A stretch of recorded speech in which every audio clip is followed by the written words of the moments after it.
Wow, man, what a day. I'm so tired. What time is it? 12? Oh my god, it's 12.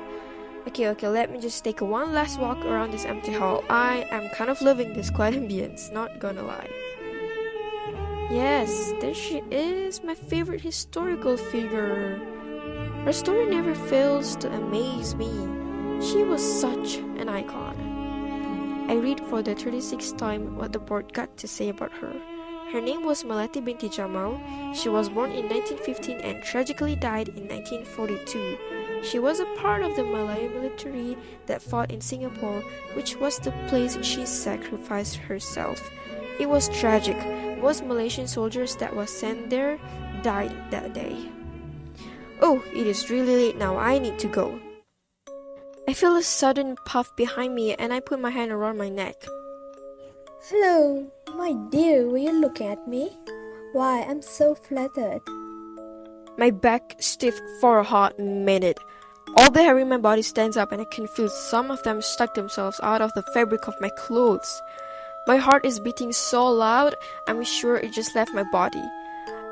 Honey, you look like you have seen a ghost. Come on, I am not that bad. Okay, you are dead. You've been dead for more than 20 years. You sacrificed yourself during that war. I know, you're just not real. I'm having a panic attack. Stop it, darling. I'm real. I am a spirit returning to hunt the living. I turn my body and ready to dash through the dark hallway. Wait, stop. Surprisingly, my feet stop moving. I was just joking. And to be quite frankly, I don't know why I'm here. I'm looking at her blankly now because she starts to look like a living person, except for the scars, of course. I decided to take a few more seconds to just admire this woman and think about all the stuff she's been through. I don't think any sane person would adore a ghost. How is it? The world now? I mean, are they still fighting? They? You mean the nation? Well, there isn't any war if that's what you are implying, but if one were to look closely, they'll see that these nations will never find peace within each other. I continue. Every agreement they make is yet just another piece of pawn in a big chess game. I wonder when is the next war they're going to bring.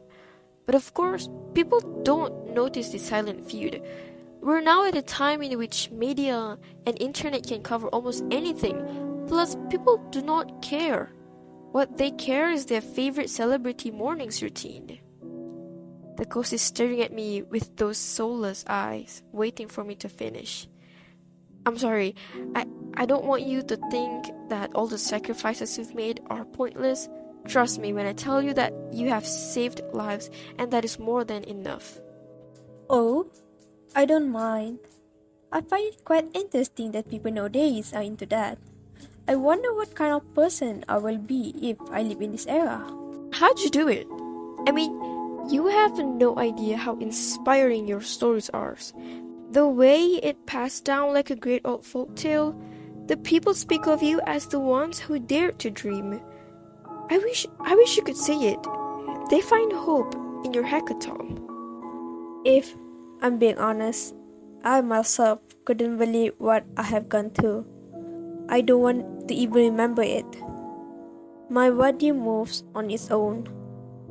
But I do have to say, if a sudden destruction is about to occur, it's best to do all what you can.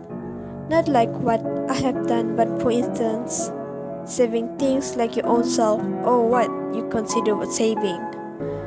I know it sounds selfish, but if that's what you can do and willing to do, so be it. If you don't mind me asking, but those scars, where did they come from?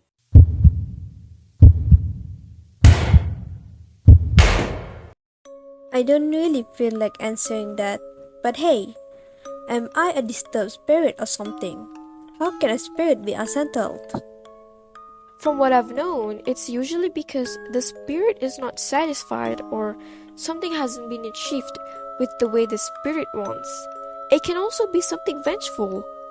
Look, I'm not really an expert here, okay? Maybe you could hunt another living human.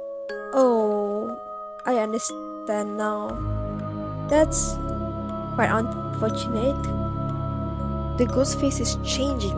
Are you okay? What is going on here? You're shaking. I reach my arms out to stable her when the front door opens. I look over the door. Great, my fellow colleague is here to take over my shift. Of course he would come now, of course. Alright, thanks. Jeez, I know. I didn't expect this abrupt grief to come washing over me, but it's here now, and there's nothing I can do except for looking at the portrait of her, the ghost. Many people, including myself, ask the question, why must we take history? And the answer many of us get is, so that history doesn't repeat itself.